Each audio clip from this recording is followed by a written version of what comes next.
Olá, seja bem-vindo ao podcast Endocrino Papers. Aqui lhe mostramos como se manter atualizado em endocrinologia, mesmo que você tenha pouco tempo para estudar. Eu sou Ícaro Sampaio. Eu sou Eric Trovão. Eu sou Patrícia Gadelha. Eu sou Luciano Albuquerque. E o assunto hoje é Especial Team 2023. 10 estudos que você precisa conhecer.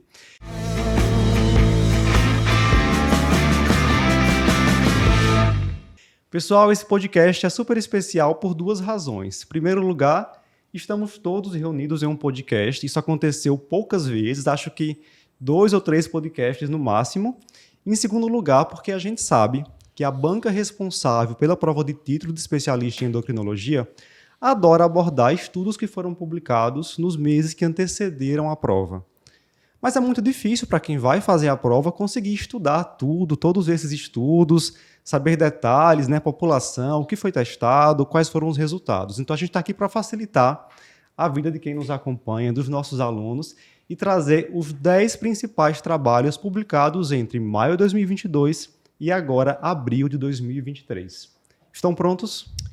Estamos, vamos lá. E eu acho assim, Ícaro, não só para quem vai fazer a prova do time, mas eu acho que também quem não vai fazer prova, mas quer se atualizar no que saiu de mais comentado na endócrina nos últimos meses, vale a pena ouvir também o podcast. Porque a atualização realmente é uma coisa que é difícil, né? Todo mundo ali trabalhando e tal. Às vezes você acaba escutando um artigo mais impactante, mas tem outros que passam ali pelo radar e alguns deles que até mudam conduta, né? Assim, Isso. Logo na prática clínica, né? Então vale a pena. Muito bem, Luciano, já começo passando a bola para você. Estudo EMPA-Kidney. O que foi? Qual a importância dele para a prova do TIM? O EMPA-Kidney eu acho que talvez é um dos nossos 10 aqui, tá bem na fita, né? Assim, tem uma grande chance de cair. O EMPA-Kidney é o estudo com a empaglifosina, como o nome está dizendo, né? Em relação à doença renal crônica, né? Então, assim, a gente já tem os ISGLT2 com essa evidência de proteção renal. Tanto que quando a gente vê os guidelines do paciente com doença renal crônica, é recomendado usar ISGLT2 como uma droga ali obrigatória. A gente já tinha o estudo Credence, que foi o estudo com a canaglifosina nessa população com doença renal crônica. A gente teve depois o estudo DAPA-CKD, né, que é o da dapaglifosina nessa mesma população, e agora da empaglifosina. E como a gente viu sempre nesses estudos de SGLT2, acaba que um completa um pouco o outro, né? Então, o EMPA-Kidney, o que ele tem mais diferente é justamente trazer uma população nova que não tinha essa participação tão significativa nos outros estudos, né? Então, o Credence, ele pegou uma taxa de filtração glomerular 56, mais ou menos, ali próximo dos 60. O estudo da DAPA pegou ali em torno de 44, então pegou um estágio ali em torno do 3B, mas os dois com proteinúria bem evidente. E o EMPA-Kidney ele ampliou um pouco, ele pegou taxa de filtração glomerular a partir de 20, né? Então já puxou ali o sarrafo lá para baixo em relação ao valor da taxa de filtração glomerular e pegou a amostragem com nível de proteinúria menor. A proteinúria, a mediana de proteinúria é 300 e um pouquinho, a média é abaixo de 300, inclusive. Então ele incluiu pacientes com proteinúria abaixo de 300, inclusive abaixo de 30, em alguns casos, né? Então, esses pacientes que tinham taxa de filtração glomerular mais baixa não precisaria obrigatoriamente ter proteinúria, só aqueles que tinham taxa de filtração entre 45 e 90 tinham obrigatoriamente que ter proteinúria acima de 300 como critério para entrar, né? Então, assim, já tem essa primeira diferença em relação especificamente à proteinúria. A gente lembra que o ISGLT2 tem um efeito primário na hipertensão glomerular, então ele faz uma vasoconstricção da arteríola aferente e vai diminuir a pressão no glomérulo, isso diminuiria a proteinúria. Então, você, sabendo que a droga faz benefício em relação à proteinúria, isso todo mundo já aceitava, mas será que esse benefício vai estar presente em quem não tem tanta proteinúria, né? Então, no EMPA-Kidney teve benefício. O desfecho primário foi progressão de doença renal ou mortalidade cardiovascular. Ele conseguiu benefício no desfecho primário, teve uma redução ali 28%, quase 30%, muito puxado, obviamente, por desfecho renal, né? Ele tem essa característica de pegar outras etiologias, pegar paciente com doença glomerular, com renovascular, doença hipertensiva renal, e na análise de subgrupos o benefício ocorreu em todos os cenários, independentemente da faixa de filtração glomerular. Então, quem tinha taxa de filtração abaixo de 45, acima de 45 ou abaixo de 30, o benefício foi similar. em todas as faixas de proteinúria. A questão da proteinúria tem um significativo aí, né? Aquele gráficozinho do forest plot, a gente vê, quando a gente pega as faixas de taxa de filtração glomerular, todos têm benefício, claro, é evidente. Quando a gente pega as taxas de proteinúria, as proteinúrias mais baixas, abaixo de 300, ele fica mais próximo da unidade, e quem tem macroalbuminúria, que tem proteinúria acima de 300, tem um benefício muito evidente, mas não sai do intervalo de confiança. Então, aquela história, o P de interação não é significativo. Então, independentemente da proteinúria ou não, o estudo mostra benefício. Então, se perguntarem na prova, já que a gente está falando de prova especificamente, a gente vai dizer que o benefício do ISGLT2 foi consistente independentemente da faixa de albuminúria, né? Óbvio que não pode falar em grupo separadamente, mas independentemente dessa albuminúria, acabou mostrando benefício, independentemente da taxa de filtração glomerular e independentemente de ter ou não ter diabetes. Quero que a gente também essa informação aí já tinha. Boa, excelente resumo. Daqui a pouco a gente volta a falar sobre glifosinas com Patrícia, mas agora a gente vai falar um pouquinho sobre o estudo SPECT, outra grande promessa aí para a prova do TIM. E o que foi esse trabalho SPECT? Então vamos entender que a gente está falando aqui sobre um estudo que abordou o uso de insulinas na gestação.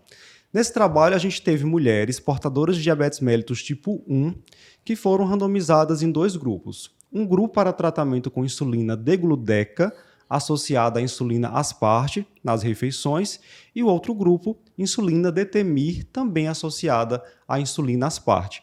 Eram pacientes que ou estavam grávidas entre 8 e 13 semanas ou estavam ali no período de aconselhamento pré-gestação.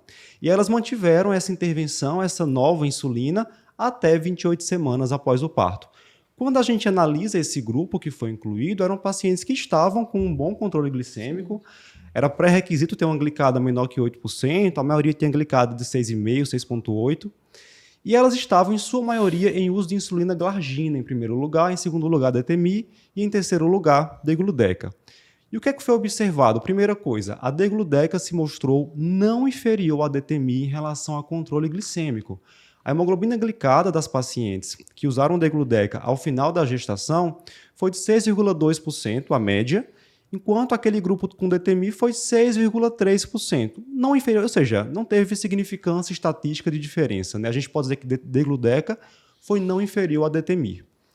E quando a gente pensa em desfechos de segurança, né, será que aumentou o abortamento, pré-eclâmpsia, alguma malformação? Nada.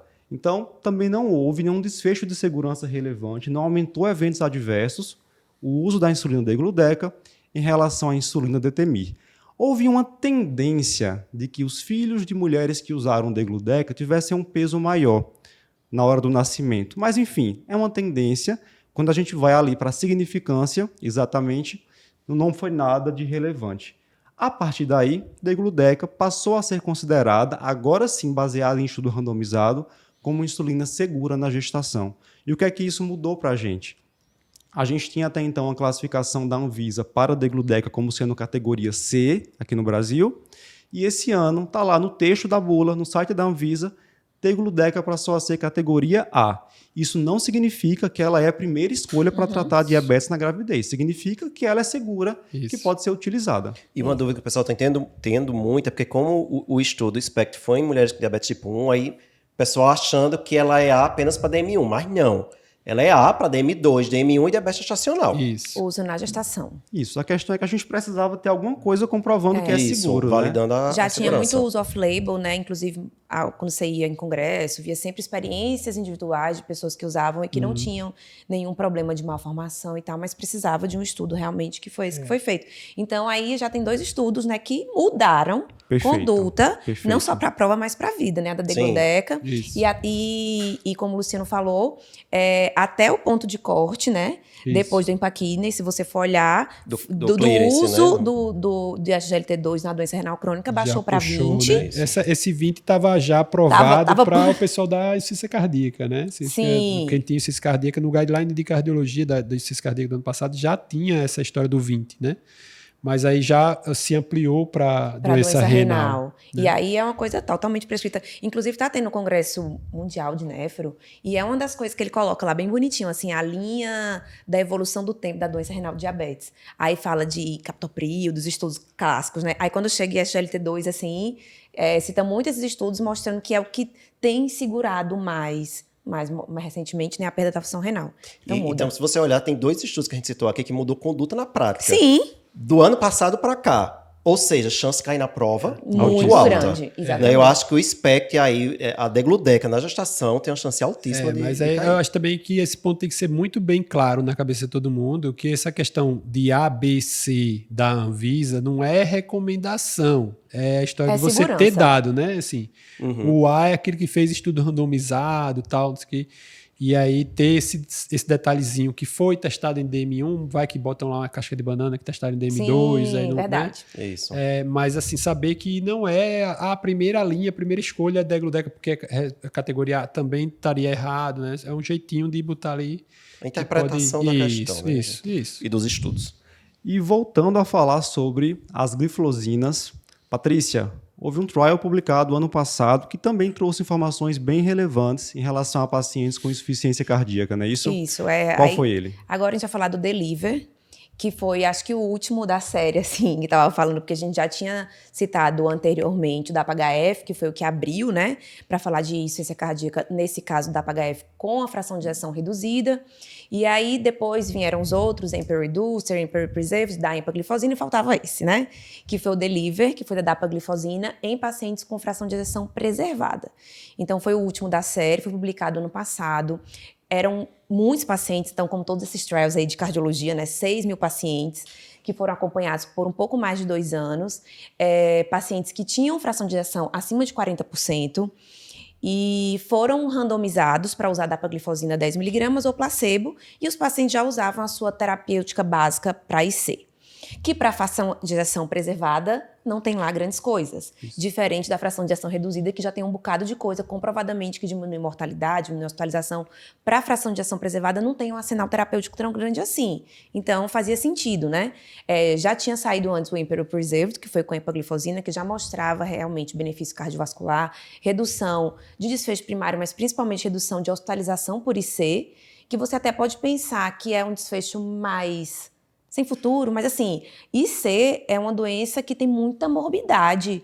Então, você reduzir a hospitalização por IC, você reduz custo de saúde, né? Enfim. E aí veio o Deliver, com mais de 6.000 pacientes, que randomizou assim, acompanhando ao longo de 2 anos. Os pacientes tinham fração de ejeção acima de 40, eles até poderiam, diferente do Emperor Preserved, eles poderiam ter uma fração de ejeção no passado piorzinha, mas que na entrada do estudo tinha que ter melhorado, ou seja, teria que estar acima de 40. Tinham pacientes acima de 40, entre 40 e 60 e acima de 60. E aí, quando foram ver lá na análise de subgrupo, que obviamente o estudo não foi feito para isso, mas até esses pacientes com fração de ejeção acima de 60 tiveram, realmente, não teve diferença em relação ao benefício do desfecho primário, que foi positivo, né? Houve uma redução de 18% no desfecho primário, que era morte, e um agravamento da IC, muito puxado, assim como no outro, né? Por desfechos de IC mesmo, de paciente que precisava se internar, muito mais do que pela mortalidade em si. Mas aí houve uma redução de 20% nesse desfecho, só de 21% de hospitalização por IC. E aí, mais uma vez, isso independente da presença de diabetes, independente da presença da taxa de filtração glomerular, independente do nível de fração de ejeção.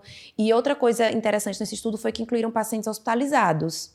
Então, diferente do Emperor Preserved, que era um critério de exclusão, aqui incluíram pacientes hospitalizados compensados. Isso. E aí é uma coisa boa também, né? Já tinha alguns outros estudos em pacientes hospitalizados com outras glifosinas, mas esse incluiu e não teve também, mesmo os pacientes hospitalizados também tiveram esse benefício de redução de desfecho primário, redução de nova hospitalização por IC. Então, assim, reafirmando a classe como um todo das glifosinas como fazendo parte do arsenal terapêutico dos pacientes com IC, seja de fração de ejeção reduzida ou preservada, né? Então, muda a conduta também. Mudou também. É interessante que a gente tem a publicação do estudo aí mostrando um ótimo resultado com a EMPA. Aí agora, em seguida, vem a DAPA também. Elas ficam ali sempre em pé de igualdade, né? Mas aí lembrar o pessoal, assim, para insuficiência cardíaca, a gente só tem estudo realmente com EMPA e DAPA, não Sim. tem com a canaglifosina, né? Tem até o com a SOTA, mas é um estudo um pouco diferente. Ele pegou paciente com agravamento de IC, né? Não com essa história, Hospitalizado, né? aquela história mais agudo, né? Essa história do paciente hospitalizado tem com empaglifosina também, com IC aguda, né? Também foi visto, só não foi dentro do Emperor Preserved, né? O Emperor Preserved não tinha essa característica. E esse estudo da DAPA também usou uma situação um pouquinho diferente, foi a história do paciente que tinha IC de fração de ejeção reduzida em algum momento, E que mas que tava melhorou, melhorada. né? Então ele chamava de IC melhorada, né? E que agora está preservada, mas que já foi reduzida em algum momento. Esse paciente era excluído, não entrava no Emperor Preserved. Mas aí se ele tivesse reduzido ou se ele tivesse preservado, ele ia cair na mesma droga, né? Então assim, é o que você teria para cobrir. Então, reforçar aí na questão de fração de ejeção preservada essa informação, que reduz o desfecho composto puxado por hospitalização, principalmente, né? Sim. Boa. Vamos então ao nosso próximo estudo. Eric, você é o nosso mestre em osteometabolismo. Quando você sugeriu falar sobre o estudo Vitor, eu fiquei em dúvida se você é fã ou hater da vitamina D. E aí, fala pra gente desse estudo. Não, esse estudo, ele na verdade, para contextualizar, a gente teve dados dele publicado em 2019, cujo desfecho primário foi o efeito da suplementação de vitamina D sobre doença cardiovascular e incidência de câncer. E que foi, assim, o efeito foi nulo, né? Não conseguiu ter nenhum benefício em relação a esses desfechos. E agora, em 2022, a gente teve a publicação dos dados em relação ao desfecho fratura.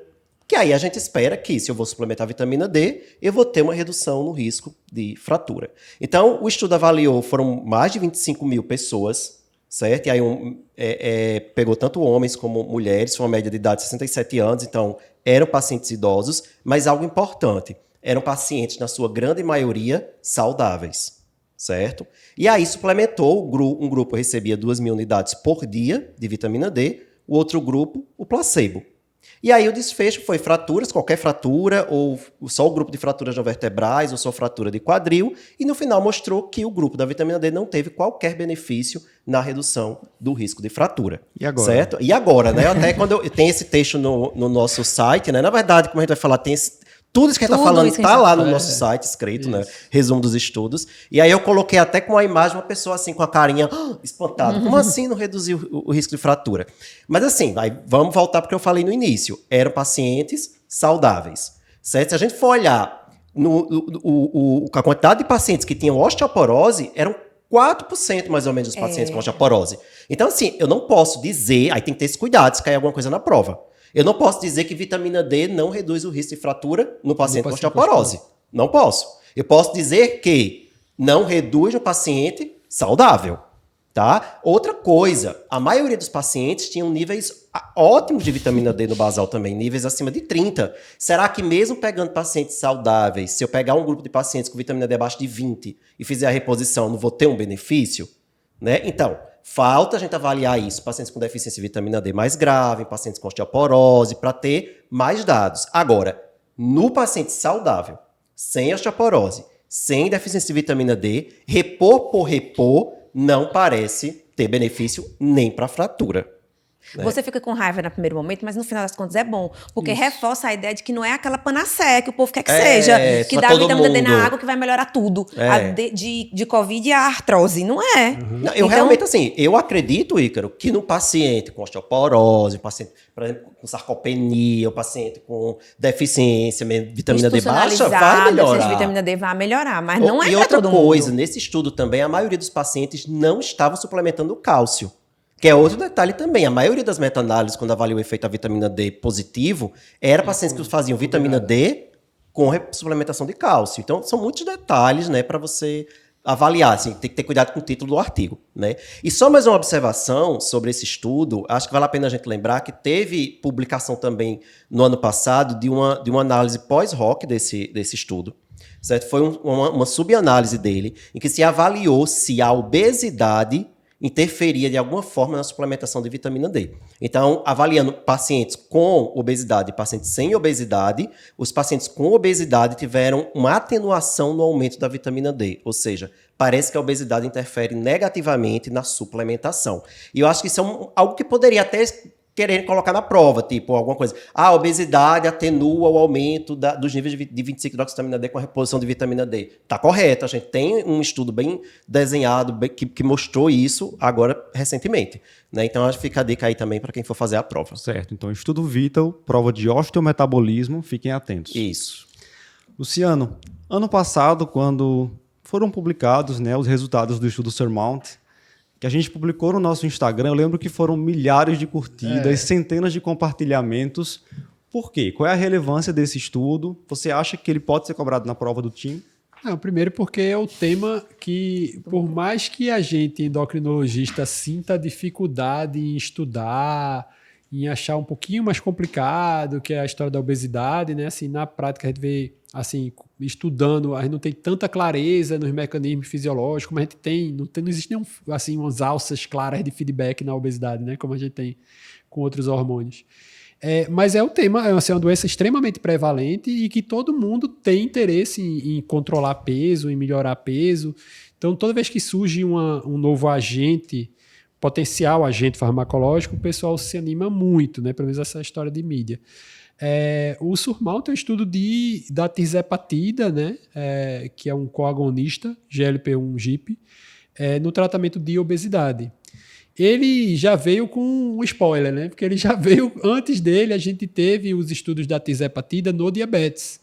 E no estudo de tirzepatida diabetes, foi um estudo comparativo com a semaglutida 1.0, que era tipo padrão ouro, que a gente tinha de droga mais potente em relação a controle tanto de glicemia como de peso no paciente diabético. E a tirzepatida foi melhor do que a semaglutida em todas as doses, né? Lembrando que é 1 miligrama de sema, não é a semaglutida 2.4, né? Então tem essa diferençazinha.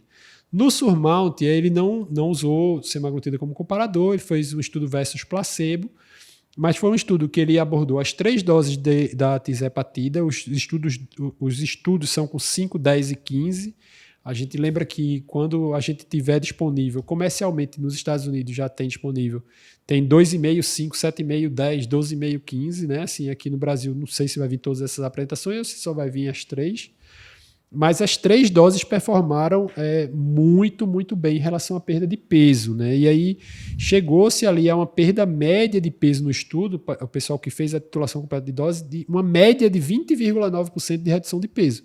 Então você vê que uma perda de peso acima de 20% com um tratamento medicamentoso, começou-se a falar naquela história de você ter um tratamento farmacológico que teria resultado similar a uma cirurgia bariátrica, né? Foi uma grande mote ali de marketing, vamos dizer assim. É o fim da cirurgia bariátrica. Acabou-se, vamos resolver o mundo agora. Então, assim, detalhes do estudo da tirzepatida, essa questão das doses, a gente tem dose de 5, dose de 10, dose de 15.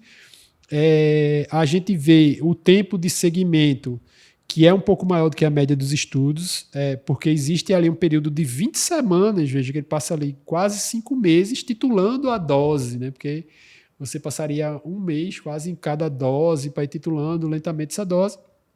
Então tinha essa dificuldade em relação à titulação, tempo de uso. E depois que ele passou essas 20 semanas de titulação, ele botou 52 semanas, ele botou 1 ano a mais, então 72 semanas, por isso a duração do estudo. Não fez o platô dos 6 meses, que a gente vê com muita droga anti-obesidade, 6 meses de perda de peso, depois 6 meses começa o platô, então o platô esticou-se além de 1 ano, além das 52 semanas, entre 52 e 72 semanas, continuou perdendo peso, né? E talvez isso seja uma grande diferença, né? Fica a dica, já caiu na prova a questão do mecanismo de ação, né? Que é GLP-1/GIP, esse coagonismo, os dois fazendo efeito em relação a controle de diabetes e controle de peso, e esse numeral aí muito destacado em relação à perda total de peso, né? Seja com 5 miligramas, com 10, seja com 15 miligramas, né? Então a gente teve essa perda muito substancial. A dose de 5, que é a menor dose, perdeu 15% do peso, que era o que a gente tinha de resultado com SEMA 2.4, que era o resultado do Wegovy, né? Então você vê assim, a dose mais baixa teve uma performance assim. Posso falar em termos comparativos entre as duas drogas? De jeito nenhum, né? Porque assim, são 2 estudos diferentes, 2 populações diferentes. Então a gente não pode extrapolar, não, 5 miligramas de tirzepatida vai ser equivalente a 2.4. Não existe isso, por favor. Mas a gente pode falar que teve um resultado que numericamente não tinha sido atingido com nenhuma outra droga antes, né? Então acaba sendo, assim, em termos de dados estatísticos, a droga mais potente em relação à perda de peso, né? Acho que esses detalhezinhos, muito mais de interpretação, se cair na prova, já que a gente está falando de novo do TI, se cair na prova, vai cair muito mais como interpretação de texto, talvez, ele jogar ali naquela história que cai muito isso na prova, né? Você escrever de um jeito para saber se o cara que está lendo tem um mínimo de interpretação ali ou não, do que propriamente de querer que você saiba decorar do númerozinho, percentual. Acho que o percentual, normalmente a banca não tem insistido tanto nesses pontos, mas cabe ali o número 20,9%. Né? Eu acho que o desse Esse estudo, 20,9 eu não duvido não, viu, que é. caia não, esse númerozinho. Porque o Isso foi muito 20,9 representado. foi muito, né, muito Um marco pesado. importante, Né? É um marco. É um número pesado, é um número pesado. Sim, sim.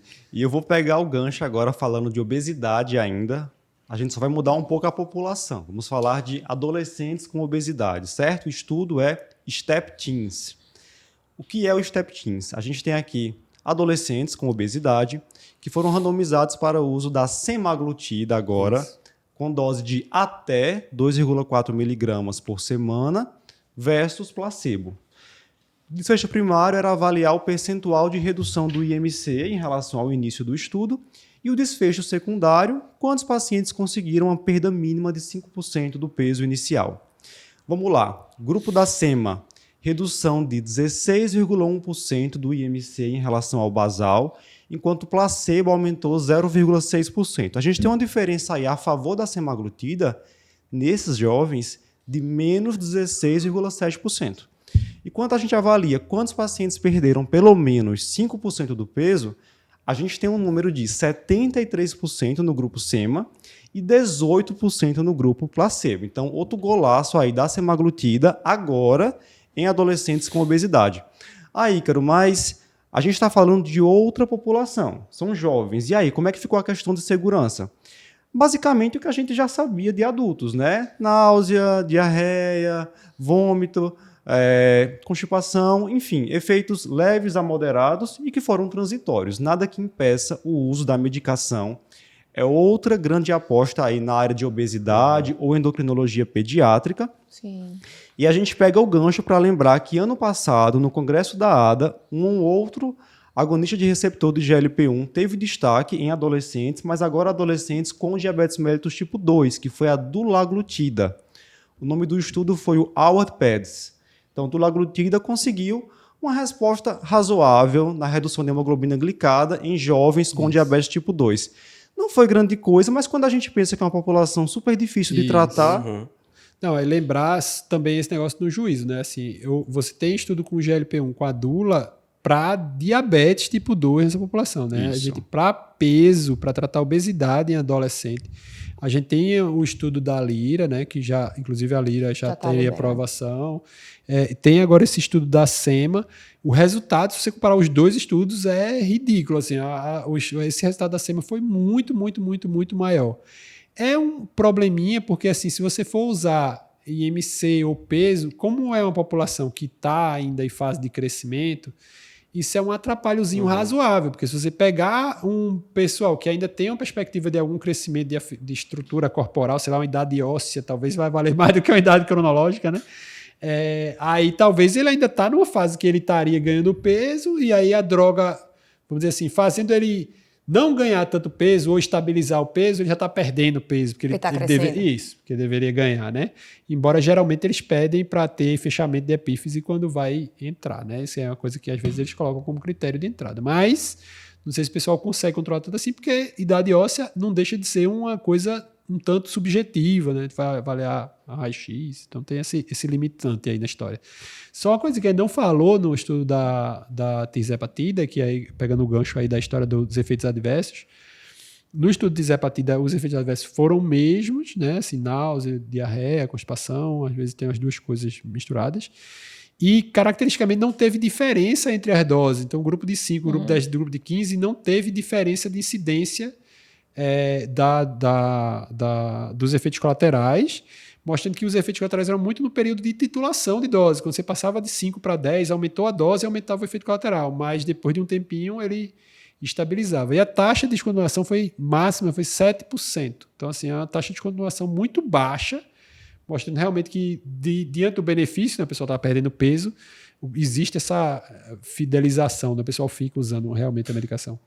Certo. Então a gente está aqui falando de diabetes, obesidade, mas aí Patrícia bateu o pé e disse que a adrenal tinha que entrar na história não, também. Veja, né?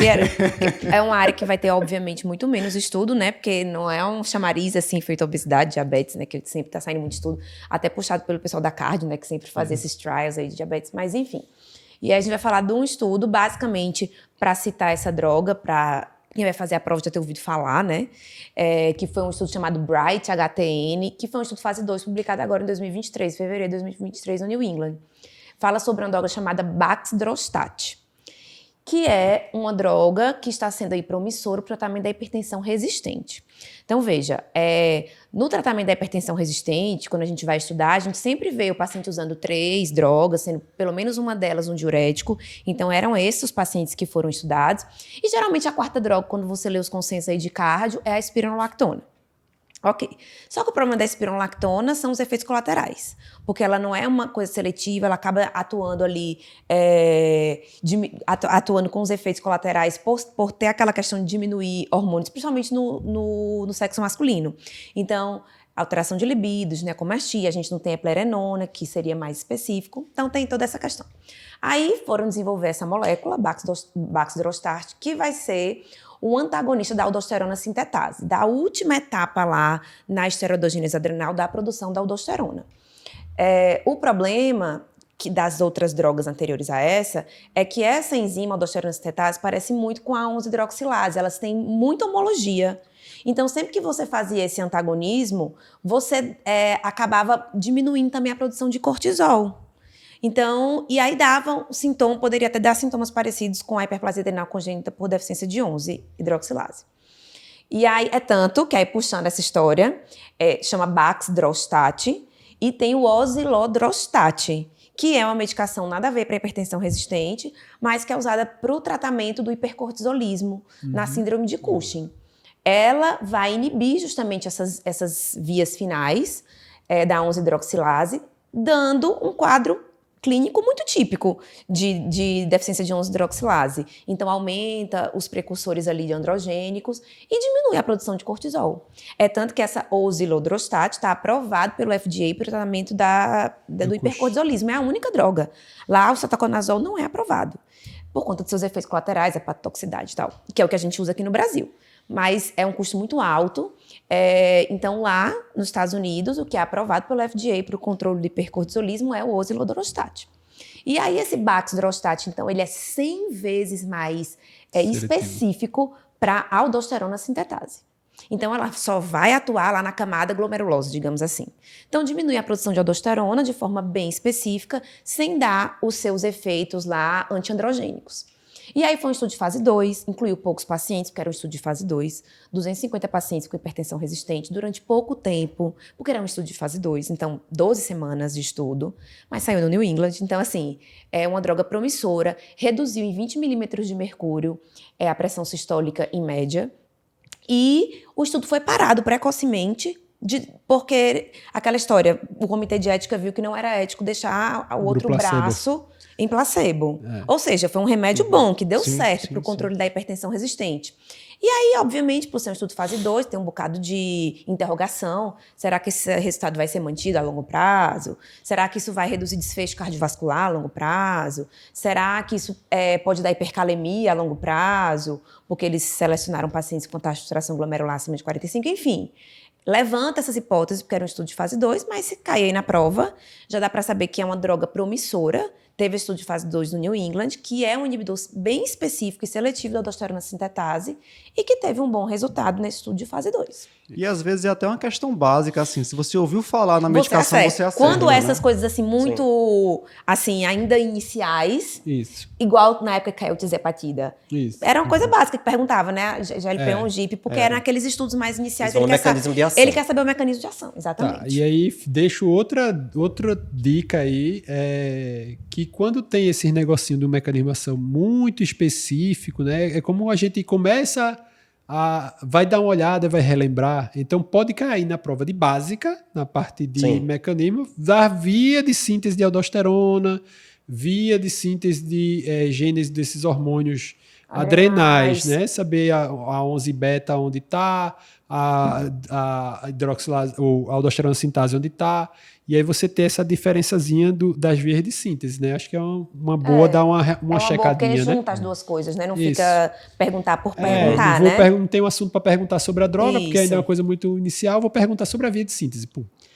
E continuando falando sobre drogas com nome estranho, a gente tem um outro estudo que é o Skylight 2, que avaliou a medicação em mulheres com sintomas relacionados à menopausa, não é isso, Eric? Isso. A droga é fezolinetan, né? O fezolinetante, né? Se lê o temudo no final. Essa droga, puxando o gancho do mecanismo de ação, Sim. talvez... É o que seja cobrado, eu acho. É o que seja cobrado, certo? Essa droga, assim, o estudo foi de fase 3 com ela. Fazia tempo que a gente não tinha um novo tratamento para fogacho em mulher, e um tratamento não hormonal, né? Então, aquela mulher que eu não posso fazer estrógeno por algum motivo, é uma medicação que teria a sua utilidade, né? Então, vem aí, anos sem uma nova medicação, ela parece agora, é publicado um estudo de fase 3 que comprova o benefício e a segurança da droga, então eu acho que tem grandes chances de cair. E o que é essa droga? Essa droga é um antagonista de um neurotransmissor lá do hipotálamo, a neurocinina, certo? E essa neurocinina, ela é produzida ali pelos hormônios da quispeptina. O povo vai estar, meu Deus, quispeptina, né?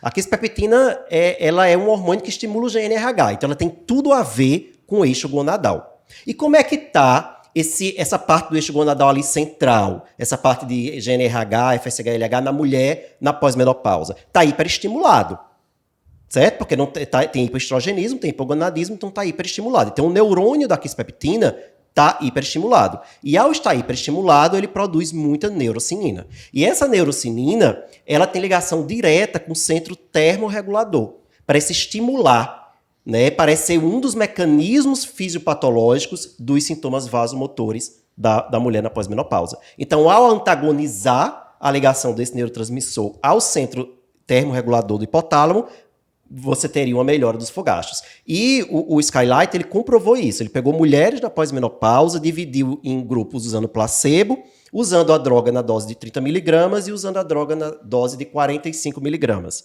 No final das contas, teve o benefício. Que benefício foi esse? Porque se a gente pegar o grupo placebo, 40% das mulheres melhoraram o fogacho. E isso vai acontecer com qualquer estudo que vai avaliar fogacho, porque o fogacho ele é transitório, ele vai melhorar se você não fizer nada em algumas mulheres. Mas o que a droga teve de benefício foi que a melhora foi mais rápida e mais intensa, mostrando que ela tem, sim, benefício. Não teve diferenças para dose de 30 e 45, então talvez a dose de 30 seja a mais lógica de ser usada para diminuir o efeito colateral, e o efeito adverso mais comum foi cefaleia. Talvez aí para a prova vale a pena lembrar aí, o efeito mais comum da droga, cefaleia, pareceu ser uma droga segura, né? Então focaria aí no mecanismo de ação dela, no fato do efeito ter sido diminuir mais rapidamente, mais intensamente os fogachos, e no efeito colateral que foi a cefaleia. Ô, Eric, e talvez até num caso clínico de uma paciente que tem contraindicação para fazer terapia, porque é nesse grupo de pacientes, sim, né? sim, o claro. paciente que está fazendo terapia hormonal da menopausa não é para isso daqui. Não, vai fazer o estrógeno. Justamente aquelas que você não tem outra alternativa e que aí isso já até foi cobrado em prova de usar outros tipos de droga, e essa entra aí no arsenal terapêutico, né? Eu tenho o feeling de que na parte do feminina vai cair a droga. E aí fica de novo a dica da prova de básica. Sim. Pode cair na Interações do sistema quispeptina, né? Já caiu Isso. ano passado a história da leptina, quispeptina com prolactina, quispeptina com GNRH, FSH-LH, quispeptina com fogacho. Então, veja aí. Quem for fazer prova, por favor, tem que saber direitinho a quispeptina. Não pode ser um hormônio que a pessoa fala e a pessoa se assusta. Nunca ouviu falar, né? Veja aí que se a gente precisa de letra A, B, C, D, eu já tenho leptina, já tenho prolactina, já tenho GNRH, já tenho um mecanismo regulador de temperatura. Então, veja, já tem uma alternativa para cada um aí. Vamos ver aí como é que vai Pra fazer. misturar, dá pra até fazer uma questão pra quando a gente for fazer simulado pra galera, né? Olha aí, já Tá tá dando dando ideia ideia. pras futuras questões. Voltando para diabetes. Luciano, que história é essa que a gente tem um bloqueador de canal de cálcio que parece ter benefício em pacientes com diabetes mellitus tipo 1. Explica isso. Aí foi o estudo do Verapamil, né? Que também tem o texto lá no nosso site, né, pessoal? Vocês que não acompanham o nosso site aí, tá lá cheio de todas as dicas, né? Quando chegar depois da prova, vai estar lá todas as questões do nosso site e o povo, né? Dançou, aí tudo bem. A diferença é que já existia um estudo anterior mostrando o Verapamil com um benefício em relação à questão de progressão de DM1, né? Mas é um estudo muito pequeno, é um estudo piloto. E aí eles fizeram esse novo estudo, aumentando um pouco a amostra, são 80 e poucos pacientes, menos de 90 pacientes. E o que é que tem de diferente? A gente tem, por que destacou esse estudo? Porque a gente já teve o teplizumab aprovado recentemente pelo FDA para atrasar a progressão de DM1, né? Para que não são drogas que vão reverter DM1. DM1 é uma condição autoimune, a gente já tem ali uma série de mecanismos envolvidos, mas que você poderia talvez atrasar. Então a gente sabe que tem aqueles estágios. Então você tem um primeiro estágio, que é outra coisa que pode cair na prova, os estágios, né? Não caiu ainda. Um estágio onde você vai ter só o anticorpo e não teve nada ainda, né? O segundo estágio, você começa a ter alguma manifestação desse excesso de anticorpo, alguma alteração inicial, e estágio 3, quando você já teria disglicemia, né? Você já tem alteração glicêmica, não chegou ainda... O estágio 3 já teria o critério de diabetes, né? Exato. A disglicemia é o 2 Isso. E aí, é o lembrando 3. que o teplizumab foi no 2. Isso. Aqueles pacientes que têm os anticorpos, eram parentes de primeiro grau dos pacientes com DM1, randomizaram, fizeram lá, tem anticorpo? Tem. Tá com pré-diabetes ainda, então eu vou dar teplizumab em comparação placebo. E aí, retardou o aparecimento do DM1. Isso, o estágio 3. A passagem do 2 para o 3. Isso. Quem não usou, demorou uns 24 semanas, uns 6 meses. Isso. De diferença entre quem usou e quem não usou. Pode parecer pouco, mas... enfim, né, para o paciente, criança, tal, quanto mais fácil for lidar ali, a criança ter um pouquinho mais de idade, é menos difícil tratar esse paciente com DM1, é o que tem hoje em dia. E o estudo do teplizumab já era antigo, era de 2019, mas foi aprovado pelo FDA agora. Então, pode ser que dê um revival, pode né? requentar aí, né? Isso, dá um revival. Aí, por isso que a gente incluiu, para falar sobre isso, além dele, o do Verapamil, que aí já eram pacientes com estágio 3. Com estágio 3. Já tinham aplicado, já estava diabetes. Entendendo esses estágios, você vai clarear exatamente os dois estudos nesse sentido. Porque o que é que o teplizumab fez? Como a Patrícia acabou de dizer, atrasou a progressão, o surgimento do diabetes, né, o critério diabetes. O que foi que o Verapamil fez?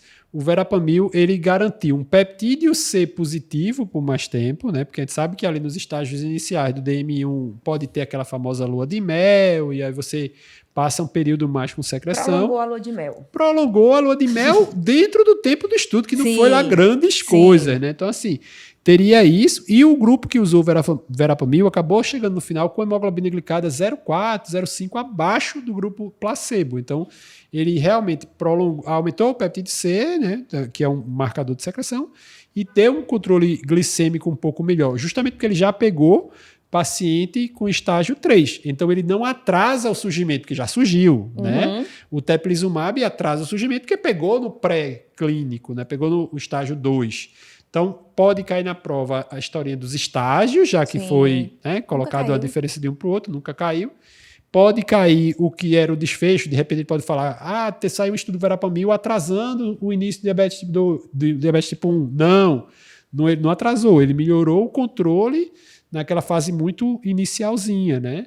Como pode cair também o contrário. O teplizumab melhorou o controle. Não, ele atrasou o início. Então pode, né? Assim, ter essa diferença entre os dois, né?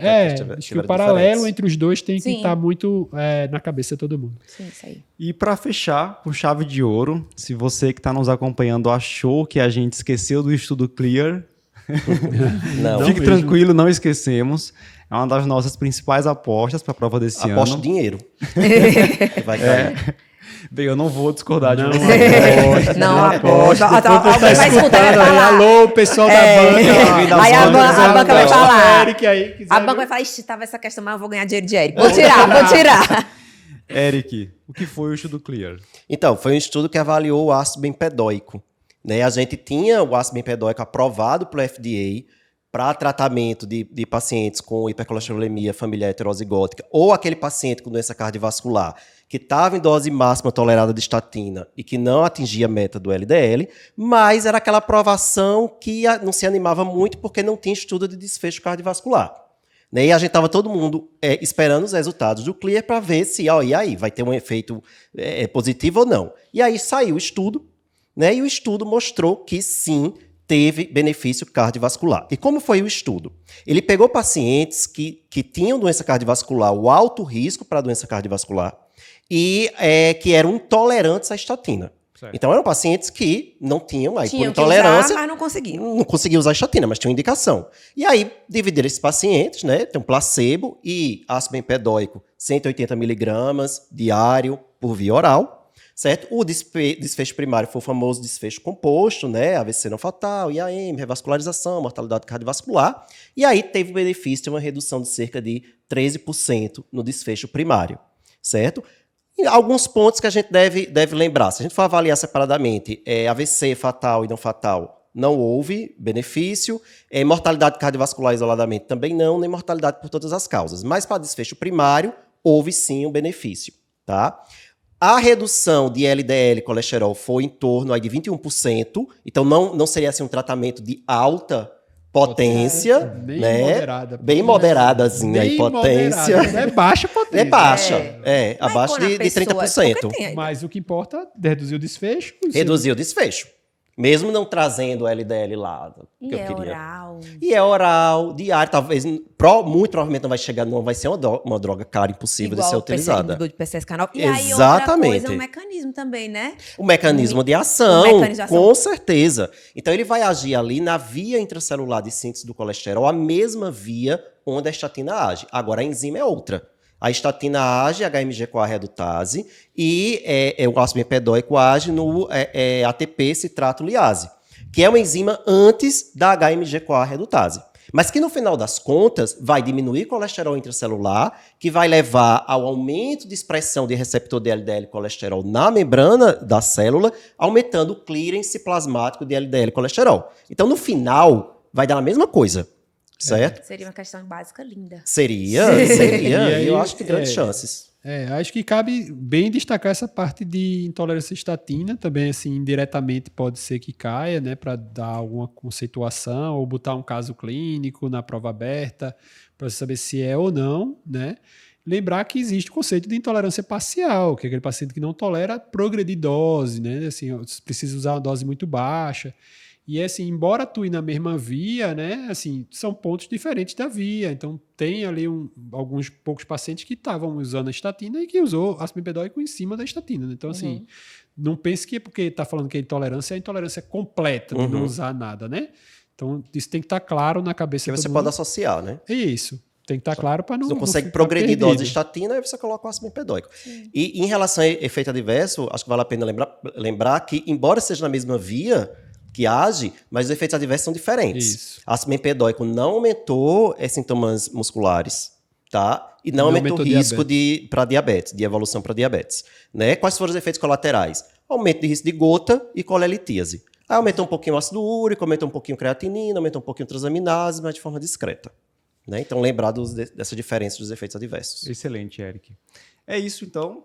Lembrando que ótima tudo discussão. Que a gente falou está lá no site. Isso, então, muita gente, perfeito, Patrícia, você está assistindo o perfeita. podcast, então muita gente acaba conhecendo a gente pelo podcast ou pelo Instagram, mas tem um site do Endocrino Papers que está lá. Eu me atualizo pelo site, né? Então, toda semana tem conteúdo novo. São 3 textos por semana e a gente sempre botando que saiu o estudo, a gente escreve. Atualidades. Saiu o estudo, a gente escreve. Mastigadinho lá. Então, se você não conhecia, vá lá, tá tudo lá. Se quer dar uma lidinha no resumo do estudo, tá lá. Se quer achar o estudo, você entra lá que vai tá ter um Tem o link. link pro estudo também. Lá. Tá lá. Massa. Gostou desse podcast? Compartilha com o seu amigo que também vai fazer a prova do TIM esse ano ou apenas se quer se manter atualizado em endocrinologia. Até a próxima. Até mais. Tchau, Tchau. gente.